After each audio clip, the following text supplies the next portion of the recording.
Alright, so this will be another pretty quick one. It's very similar to 2.4, where you really just have to be able to apply these theorems, and that's it. We're not going to spend any time proving them this year. So first of all, these are all about perpendicular lines now. And perpendicular lines are two lines that intersect to form a right angle. Don't forget about the right angle part.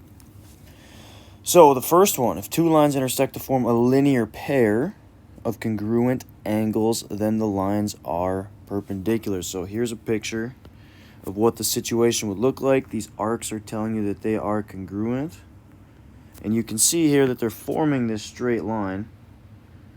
Okay, the only way you can have two angles congruent that form a straight line is if they're both 90. Therefore, they would be perpendicular and both right angles. The second one, if two lines are perpendicular, then they intersect to form four right angles.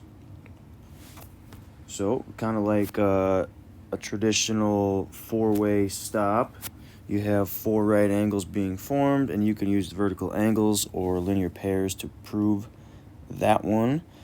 If sides of two adjacent acute angles are perpendicular, then the angles are complementary. And that's just the definition of complementary. So two adjacent angles, if they are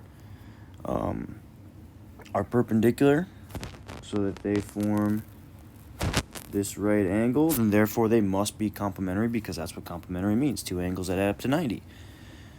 Number 4, if a transversal is perpendicular to one of two parallel lines and it's perpendicular to the other, and you could use all kinds of reasons to prove this one, but if H and K are parallel, and we have a perpendicular line, our transversal is perpendicular with H, because of corresponding angles, we could also say it's perpendicular with K. And in a plane, if two lines are perpendicular to the same line, then they are parallel. It's just kind of the corresponding angles theorem, but in reverse. And that's it. Again, you just have to be able to apply these, no proving necessary.